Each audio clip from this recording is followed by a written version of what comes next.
వ్యాసముని తీర్థాటనం చేస్తూ ఒకమారు నైమిసారణ్యం వెళ్లారు.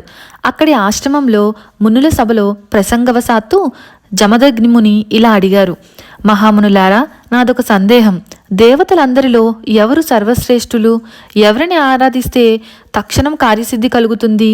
జమదగ్ని ప్రశ్నకు రోమశముని, జమదగ్ని, ఆత్మకళ్యాణం కోసం శక్తిని ఉపాసించాలి.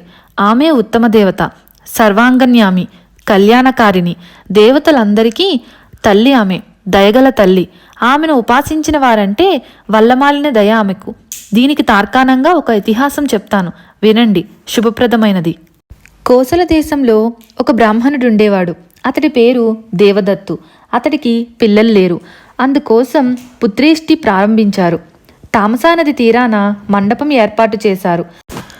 ఆ యజ్ఞం యజ్ఞవల్క్యముని ఆధ్వర్యంలో బృహస్పతిని హోతగాను, పైలమునిని ప్రస్తోతగాను, గోబిలమునిని ఉద్ఘాతగాను, ఇతర మునుల్ని సభ్యులుగాను నియమించారు. సామవేదం గానం చేయడంలో గనుడు ఉద్ఘాత గోబిలుడు. సప్త స్వరాలతో సామగానం చేస్తారాయన. అయితే మాటిమాటికి శ్వాస రావడం వల్ల స్వరభంగమైంది. దేవదత్తుడికి చాలా కోపం వచ్చింది. ఇలా అన్నారు: గోభిలా, నీవు మూర్ఖుడివి. కుమారుడు కలగాలని నేను ఈ యజ్ఞం ఆరంభించాను. నీవు మాటిమాటికి ఎగ ఊపిరితో స్వరభంగం చేశావు. ఏమిటిది అని అడిగారు. శ్వాస ప్రతి ప్రాణికి కూడా సహజం. దాన్ని ఆపడం అసాధ్యం. శ్వాస వల్ల స్వరభంగమైంది, కానీ అందులో నా తప్పేముంది అంటూ ఉరిమాడు. ఈ యజ్ఞంలో కలిగిన కుమారుడు మూర్ఖుడవుతాడు, మూగవాడవుతాడు అని శపించాడు. గోబిలుడు శాపం విన్న దేవదత్తుడు గడగడలాడిపోయాడు, ప్రాధేయపడ్డాడు. కాళ్ళా వేళ్ళా పడి శాప విముక్తి చెప్పమన్నాడు. మహాపురుషుల కోపం అంతలోనే శాంతిస్తుంది. దేవదత్తుడి దుఃఖం చూసి ప్రసన్నుడయ్యాడు. నా శాపం ప్రకారం నీ కుమారుడు మూర్ఖుడుగానే పుడతాడు, కానీ తర్వాత గొప్ప పండితుడవుతాడు అని వరమిచ్చాడు. కొన్నాళ్ళకి దేవదత్తుడికి కుమారుడు కలిగాడు. అతడికి ఉద్యతుడు అని పేరు పెట్టారు.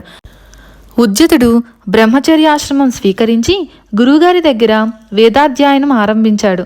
అయితే నోట మాట ఉండేది కాదు. మూగిగా బెల్లం కొట్టిన రాయిలా గురువుగారు ముందు కూర్చునేవాడు. ఏం లాభం లేకపోయింది. అయినా సంధ్యవాచడం కూడా చేత కాలేదు. అతన్ని మూర్ఖుడు అనేవారు అందరూ. వేలాకోళం చేసేవారు. తల్లిదండ్రులు కూడా ఈసడించేవాళ్ళు. అతడి 12వ ఏట అతడికి వైరాగ్యం ఏర్పడి అందర్నీ వదిలి అడవిలోకి వెళ్ళిపోయాడు. అడవిలో గంగానది ఒడ్డున ఒక కుటీరం ఏర్పాటు చేసుకున్నాడు. వన్యవృత్తితో బతకడం స్టార్ట్ చేశాడు. బ్రహ్మచర్యం, సత్యవ్రతం చేస్తూ పర్ణశాలలో ఉండేవాడు. ఉద్యతుడికి వేదాధ్యయనం తెలీదు. మంత్రాలు, తంత్రాలు, ప్రాణాయామం ఇవేమీ కూడా ఎరుగుడు. అడవిలో దొరికోవి తినేవాడు. తన కుటీరం వదిలి ఎక్కడికి వెళ్ళేవాడు కాదు. అయితే అబద్ధం అంటే కూడా ఏంటో తెలియదు ఆయనకి. అతడు సత్యనిష్ట చూసి ప్రజలు అతన్ని సత్యతపుడు అనేవారు. సత్యతపుడు ఎవరికీ మేలు చేసేవాడు కాదు, అలాగని ఎవరికి కూడా కీడు చేసేవాడు కూడా కాదు. తన మరణం కోసం ఎదురు చూస్తూ ఉండేవాడు. క్రిందటి జన్మలో చేసిన పాపం వల్ల ఈ జన్మలో మూర్ఖుడిగా జన్మించాను అని బాధపడుతూ ఉండేవాడు. అలా 14 సంవత్సరాలు పిట్ట మనిషి లేని అడవిలో కాలం వెళ్ళబుచ్చాడు. ఒక మంత్రం కానీ జపం కానీ తెలియకుండా గడిపాడు. సత్యమే అతడి వ్రతం. అందుకే చుట్టుపక్కల వాళ్ళు అతన్ని సత్యవ్రతుడు అనేవారు. ఒకరోజు అడవికి బోయవాడు వచ్చాడు. భయంకరంగా జంతువులను వేటాడడంలో అసాధ్యుడతడు. ఒక అడవి పందిని గురిచూసి బాణం కొట్టాడు. భయపడి పరుగు తీసి సత్యవతుడి ఆశ్రమంలో దూరింది పంది. దాని శరీరం అంతా రక్తంతో తడిసిపోయింది. చూసి ఎంతో జాలిపడ్డాడు సత్యవ్రతుడు. అతడి శరీరం కంపించింది. అప్రయత్నంగా అతడి నోట ఏ ఏ అను శబ్దం బయటకు వచ్చింది.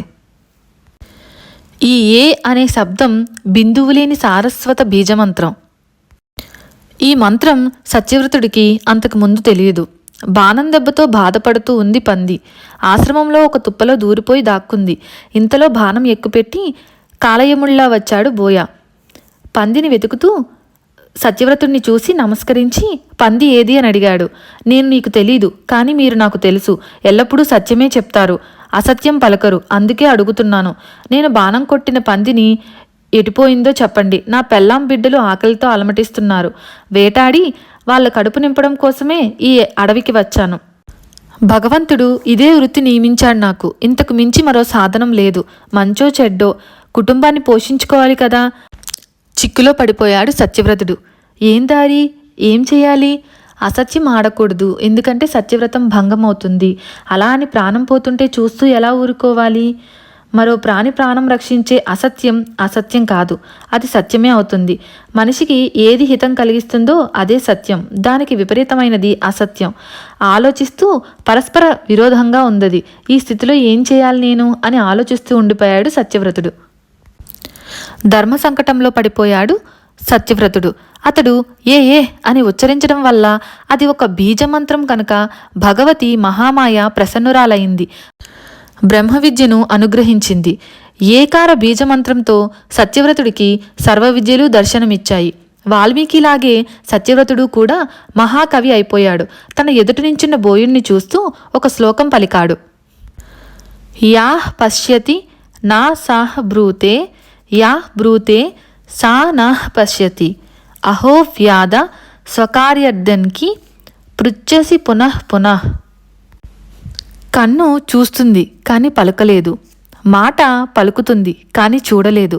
స్వంత పని కోసం వచ్చిన బోయ మాటిమాటికి ఎందుకు అడుగుతావు అని దీని అర్థం. సత్యవ్రతుడి కవి శ్లోకం విని బోయవాడు పంది మీద ఆశ వదులుకున్నాడు. వెంటనే ఇంటి ముఖం పట్టాడు. జమదగ్ని, సత్యవ్రతుడు ఈ విధంగా వాల్మీకి అంతటి మహాకవి అయ్యారు. లోకంలో పేరు ప్రఖ్యాతులు సంపాదించారు. అనంతరం విధిపూర్వకంగా సారస్వత బీజమంత్రం జపించాడతడు.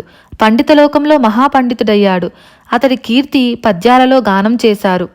అతడి కీర్తి విని తల్లిదండ్రులు, బంధుజనాలు అతడి ఆశ్రమానికి వచ్చి ఎవరైతే అతన్ని అసహ్యించుకున్నారో ఆ పెద్ద మనుషులే, వారంతా అతన్ని ఇంటి నుంచి వెళ్ళగొట్టిన వాళ్లే ఎంతో గౌరవించి అతన్ని మళ్ళీ ఇంటికి తీసుకొని వెళ్లారు. అంచేత జగదంబ శ్రేష్ఠదేవత. ఆవిడ్ని పూజించటం వల్ల వెంటనే మనకి కార్యసిద్ధి అనేది సిద్ధిస్తుంది. భక్తిపూర్వకంగా ఆమెను ధ్యానిస్తే చాలు, ఆమె పేరు పలికి స్తోత్రం చేస్తే చాలు, అన్ని కోరికలు తీరుస్తుందామె. భగవతిని పూజించేవాళ్ళు, ఆరాధించేవాళ్ళు సర్వసుఖాలు అనుభవిస్తారు, సర్వ సంపదలతోనూ తొలతూగుతారు, సందేహం లేదు. కనుక పరిపూర్ణమైన భక్తితోనూ ప్రేమపూర్వకంగానూ ఆ జగదంబను అర్చించాలి. ఈ కథ శ్రీదేవి భాగవతంలోని 3వ స్కందంలోని అధ్యాయం 10 ఇంకా 11. ఈ వీడియోలో ఇన్ఫర్మేషన్ మీకు యూజ్ అయినట్టయితే మన వీడియోని లైక్ చేయండి, షేర్ చేయండి, కామెంట్ చేయండి. మన ఛానల్ని తప్పకుండా సబ్స్క్రైబ్ చేసుకోండి. Thank you for watching. Please subscribe to my channel.